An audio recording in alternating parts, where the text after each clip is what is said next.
His open mail lay like a bank of stage snow on his crowded desk. I have to work the way I used to work until somebody comes and occupies this place. Anthropology is the social science stream which talks about the relationship of human beings. You told me yesterday to call them up and have one sent over this morning.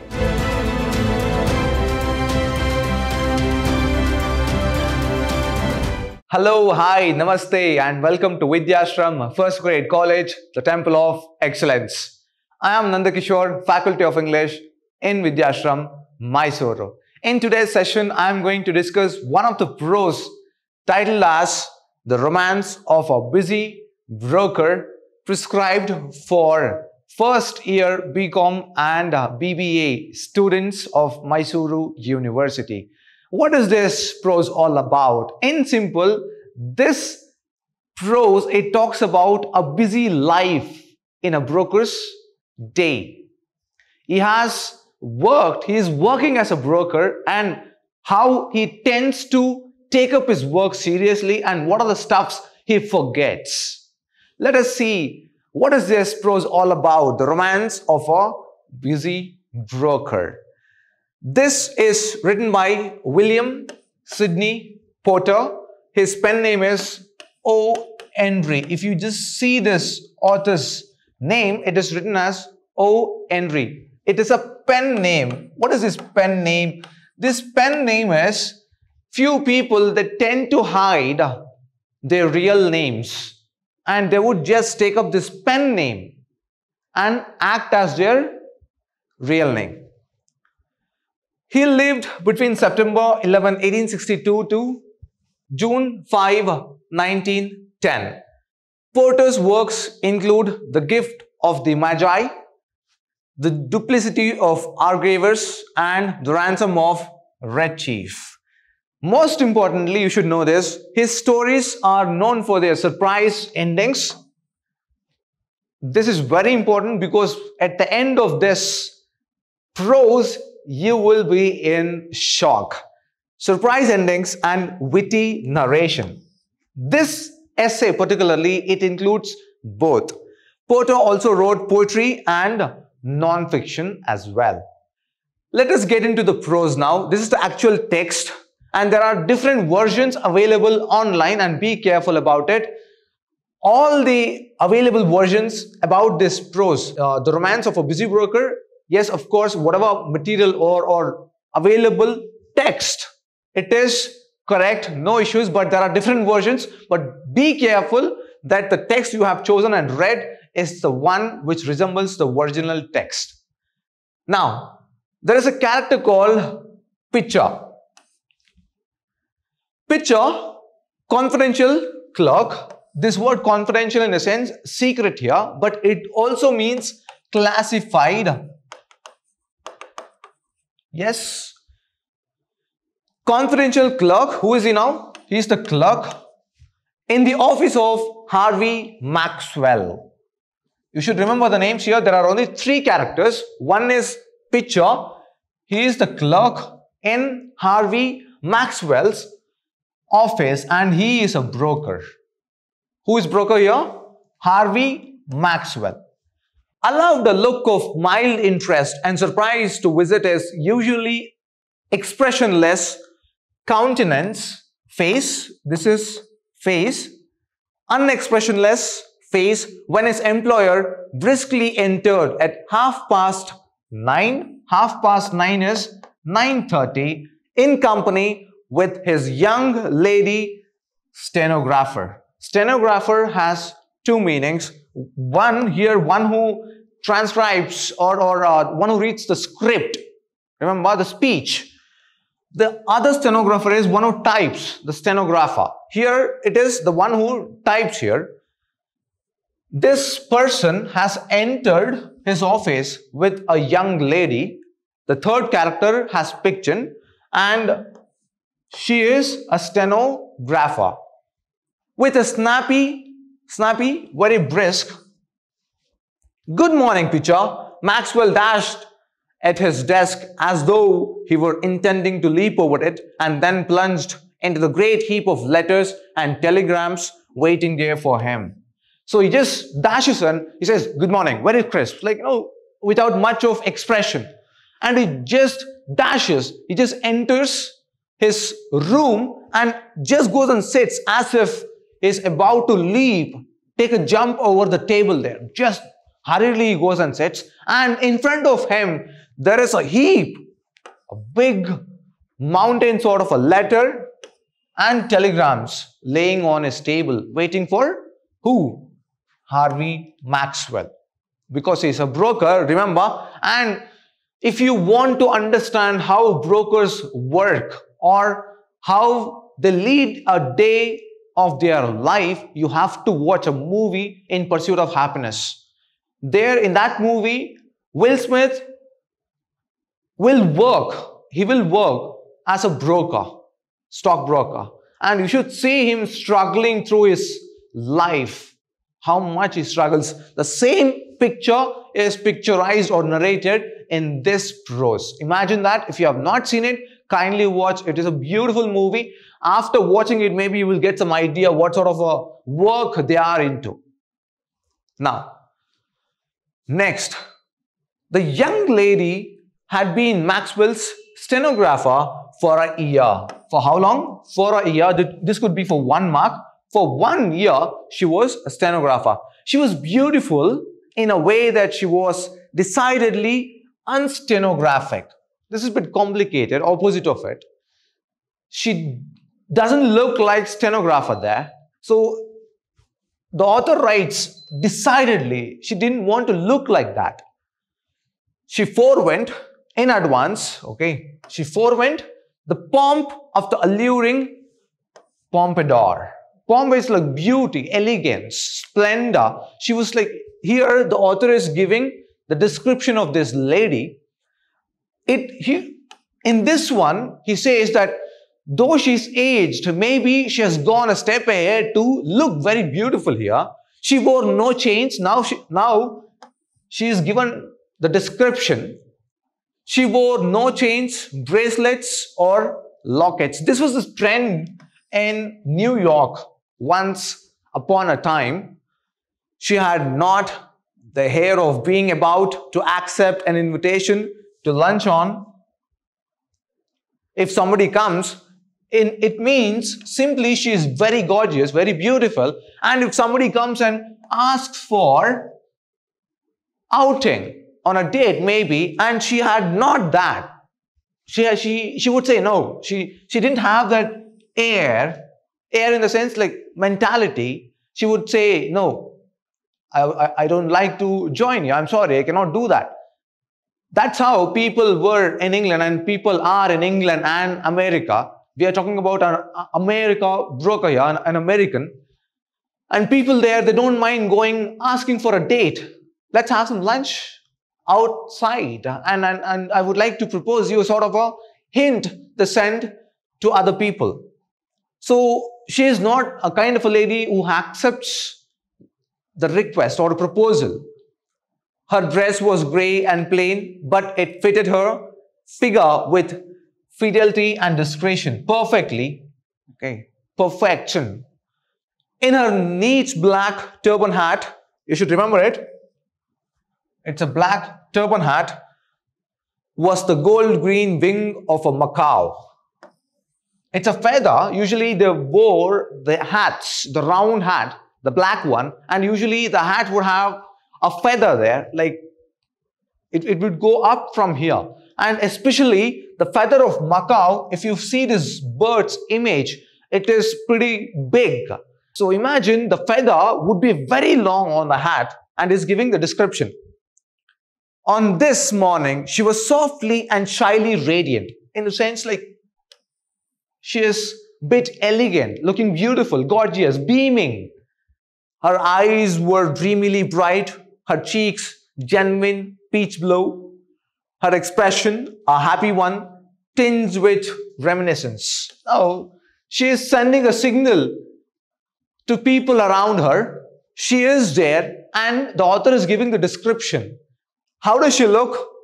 Her eyes were dreamily bright, dreamily, not like, one who has got up from the bed and they have come to the office. No, dreamily bright in the sense like which is full of emotions. Her cheeks genuine peach blue, glowing. Her expression a happy one. She's very happy, tinged with reminiscence. She is sending a signal to everybody around that she is happy today. So what is this? Picture, he is observing all of this. Picture, still mildly curious. What is this lady doing here? What is happening today? Noticed a difference in her ways this morning. He has observed because he is the one clerk who is looking at this lady since a year. Instead of going straight into the adjoining room, now she is in whose room? Maxwell's room. Remember, Harvey, Maxwell's room. And three of us are there. Instead of going to her room, she is standing there and sending the signal. Maybe we don't know why.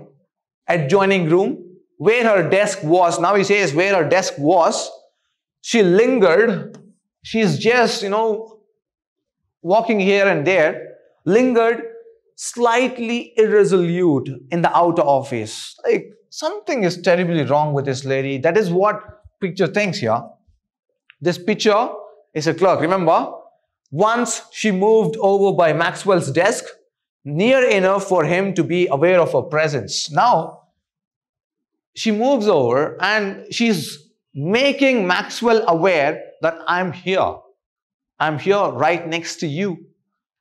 For what? We don't know.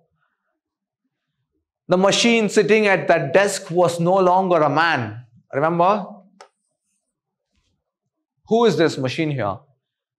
The machine sitting at the desk was no longer a man. It was a busy New York broker. Which city? New York City. He is a broker. Talking about whom? Maxwell.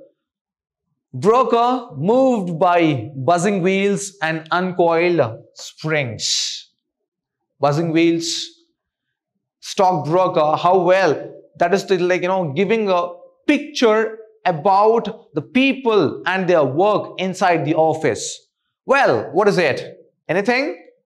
Who is asking this? Asked Maxwell sharply. People are standing there. Clerk is standing. Yes.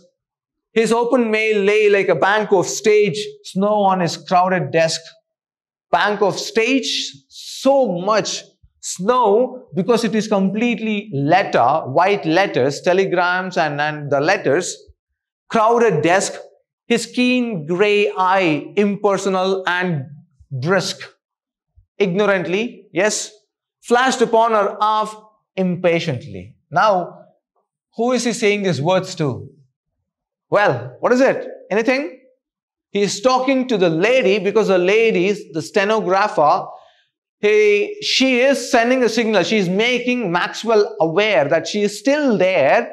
Instead of going to her room and doing her work, she has not gone. But she is still standing. If I have a table in front of me, I'm still here. So maybe I want the other person to throw his attention on me. I'm a stenographer. I'm the lady now. And I'm just standing there. Maybe she wants to grasp his attention. While she is standing there, he says, well, what is it? Anything? It is not a soft tone. He says, you want anything? You want to tell something? And he's quite impatiently, ignorantly, he says that, nothing. Answered the stenographer. She's like, okay, nothing. Moving away with a little smile. Nothing. With a smile, maybe she wanted him to say something or remember something, which he didn't. Now, Mr. Pitcher, she said to the confidential clerk. Who is saying this? Stenographer. The lady is calling Mr. Pitcher and she asks, did Mr. Maxwell say anything yesterday about engaging another stenographer?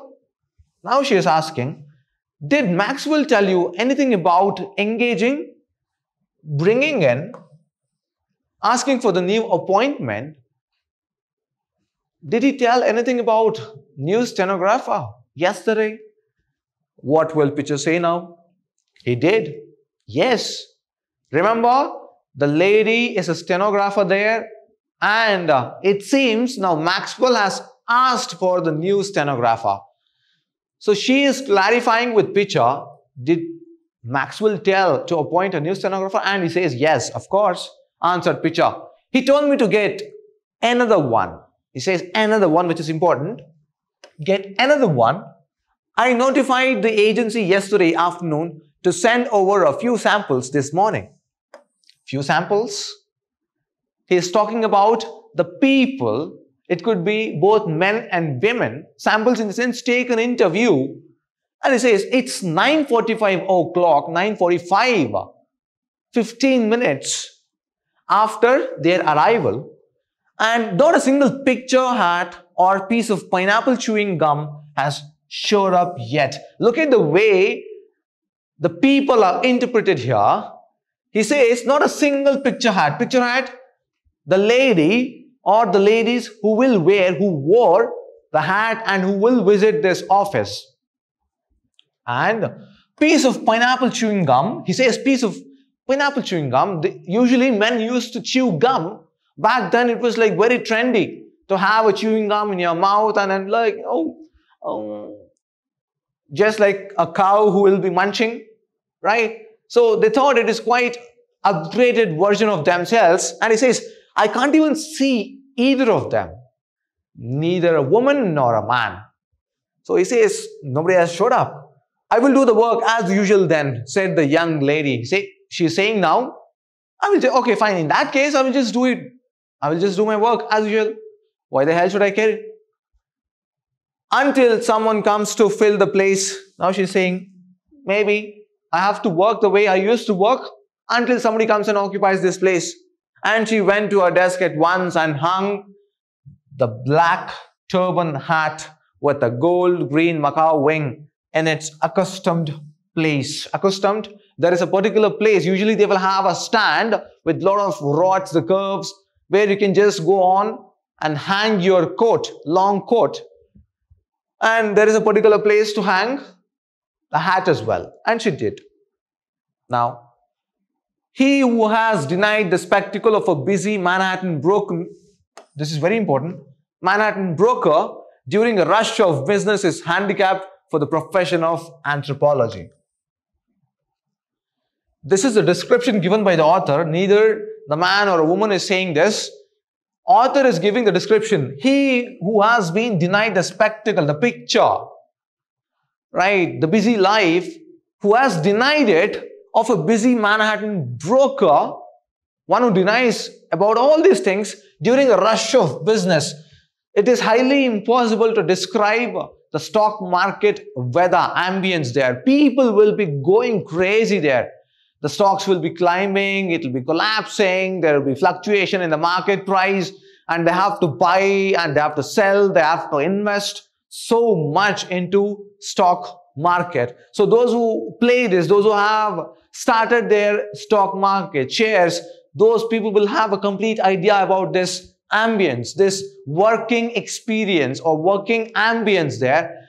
And the author is giving the description, one who neglects this will become a handicapped for the profession, business and handicapped for the profession of anthropology. What is this anthropology? Anthropology is the social science stream which talks about the relationship of human beings. So they tend to just talk to other people, but it is exactly opposite of it. Here, the author wants to give a hint saying that the broker or the life of a broker is so much busy that he would not even think of his fellow beings. So if you cripple, if you become handicapped, in a sense, you are not concentrating about your business, then you talk about anthropology. Then you are talking with your fellow beings. That is what he meant to say. The poet sings of the crowded hour of glorious life. The poet sings here. It is not the actual poet. The people there, he calls the people as poet. Crowded hour of glorious life. Crowded hour.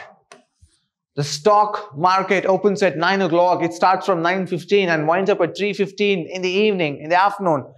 Till then, every broker there, he is a money man. Remember, every single paise which goes up will fetch him a lot of money, or depends on how much he has invested. If he has invested crores of rupees, Just 1 rupee, the stock, this market, it just goes up 1 rupee and he could earn 1 crore rupee just in 1 minute, 1 second. So that's how important it is. So that is why he explains crowded hour of glorious. Look at the words here. Glorious life.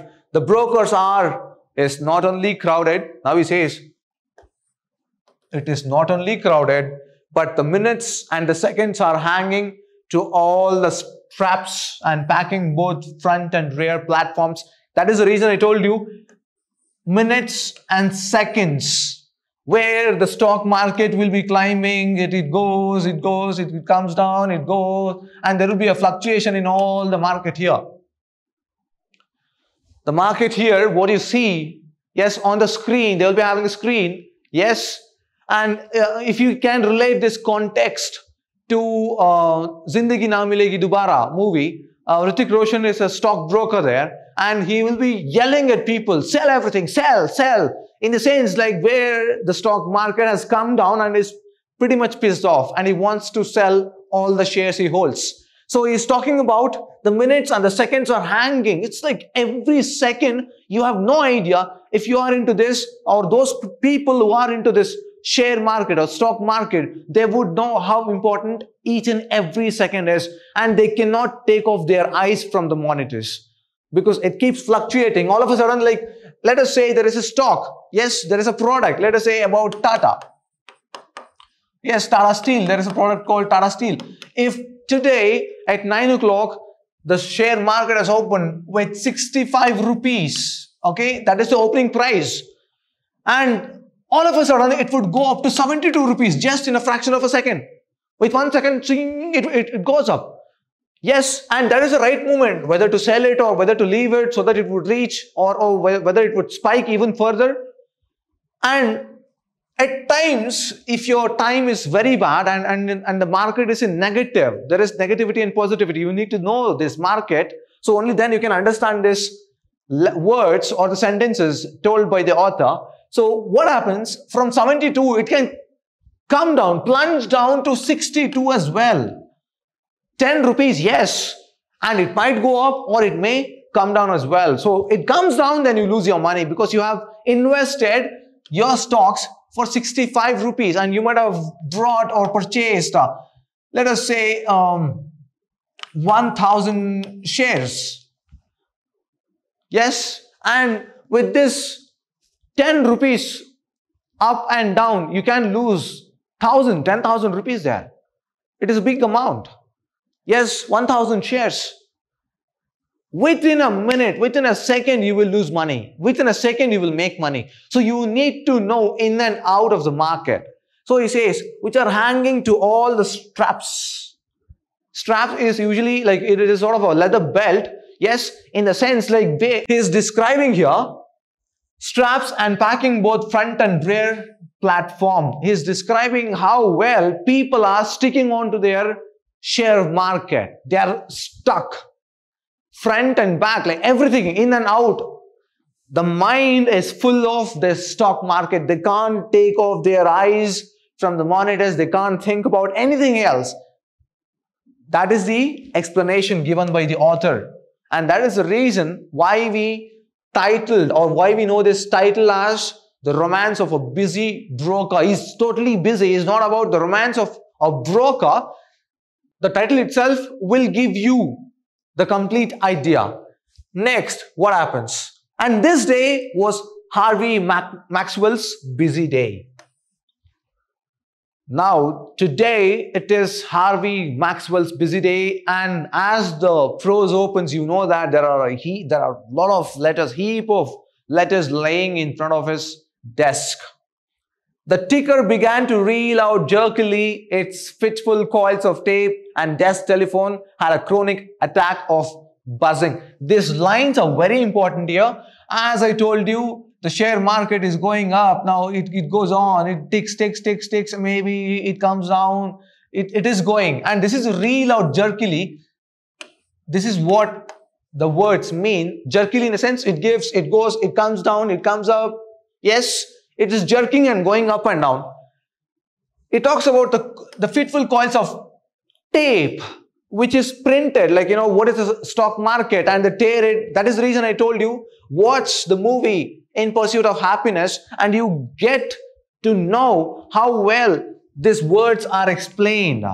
It is picturized there. The moment Will Smith takes up his phone, he calls somebody, he wants to have an appointment, and there is a lot of slip, there is a lot of noting down, they have a lot of records, and they get the slips will be recording everything. So what is the stock market, what is the price, whether it is in up or whether it is in down, everything is shown here. The desk telephone had a chronic attack of buzzing now. Why? Because the moment the stock market opens, everybody will be over their phone. Yes, I am buying this, I am buying, say, I'm selling this, do that, do this. There are a lot of things happening there. Men began to throng into office, just come all at once. A group of people just come and enter, or, enter the room into the office and call at him over the railing, jovially, railing, yes, and call at him. Call who? Maxwell. Jovially, very happily, sharply. Hey, Maxwell, this is what has happened. Yes, viciously, excitedly. Viciously is like angrily, very, very upset maybe, and excitedly as well. My God, do you think it's going to go up or come down? There are all sorts of emotions put together. You try to observe these emotions here. It is very important. Messenger boys ran in and out with messages and telegrams. There will be boys who will be carrying the messages from one office to the other office. The clerks in the office jumped about like sailors during a storm. If you are on a voyage, remember, if you are traveling by boat, on boat, during the storm, right, how you jump on the boat, and that's the exact expression the author gives about the clerks who are jumping. Like, they go and sit for a second, they jump, and okay, this is what's going to happen. Everything is going on here. Even Pitcher's face relaxed into something resembling animation. Now he is like, okay. Sort of like, it is relaxed now, face relaxed, because maybe he had done what he had to do. Next. On the exchange, there were exchange. Now, the actual business has begun, the exchanging. There were hurricanes. Now he says hurricanes and landslides and snowstorms and glaciers and volcanoes, and those elemental disturbances were reproduced in miniature in the brokers' offices. He says, what a beautiful comparison. Hurricanes, landslides, are these words representing the real natural disaster here? No. He is talking about the exchange. If the market comes down, there will be a landslide. Yes, and if somebody invests a lot of money, it is like a hurricane which blows in. It is a big blow. And snowstorms, chilling. My God, you will be afraid. If the stock market is fluctuating every now and then, it is like, you will be holding your nerves. And glaciers and volcanoes, now he says chilling cold, and volcanoes, eruption, right? Burst out volcano, the lava, like it comes out, the lava which comes out, yes, extremely opposite of everything here. You can experience, you can see everything there. And those elemental disturbances, like there are few disturbances who will come and just try to give you a slip, maybe try to ask you to invest on this, and the minute you take off your eyes from the monitor, something might gone, something might have gained, who knows. So this is happening in broker's office. Maxwell shoved his chair against the wall, yes, shoved it, and transacted business after the manner of toe dancer. Even he is just getting up and doing all this stuff. He jumped from ticker to phone. Ticker, as I told you, which goes, right, on the monitor screen. From the monitor to phone. Now he has to pick up the phone. From desk to door with the trained agility of Harlequin. Harlequin is like where it is a part of a clown, joker, right? So he is acting as a joker there. The people who look at him actually think, why is he acting so weird? Yes, he's become a sort of a laughing stock. This is the description given by the author. And then, in the midst of this growing and important stress, the broker became suddenly aware of a high-rolled fringe of golden hair under a nodding canopy of velvet and ostrich tips and imitation sealskin sack and a string of beads as large as hickory nuts ending near the floor with a silver heart. This is one complete description about a person. What is this description all about? It is about a stenographer now. The stenographer? Sir, that lady was not wearing anything. This lady is the one who has come for the post now. How is she appearing? She is appearing. Golden hair under a nodding canopy.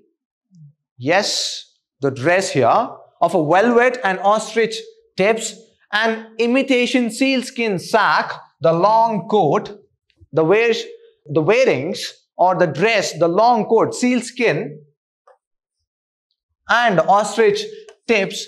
And during those days, they were, Americans especially, they were so fashionable. They didn't mind killing animals and they used to wear all these dresses made out of animals, taken out of animals. So, and again, she is also wearing beads as large as hickory nuts. It is one of the North American nuts, the bigger ones, ending near the floor with a silver heart. There is a chain. It is sort of a string. The chain is so long. Maybe it was so long enough, ending with a silver heart, which ending near the floor. Almost as long as it could touch the floor. There was a self-possessed young lady connected with these accessories. Now he says all these accessories were connected with a lady. The new stenographer who wants to fill in the post. And picture was there to construe her, to see her, to receive her maybe. And then what happens? Lady from the stenographer's agency to see about the position. Said picture. Now he is telling these words to Maxwell. Maxwell turned half around.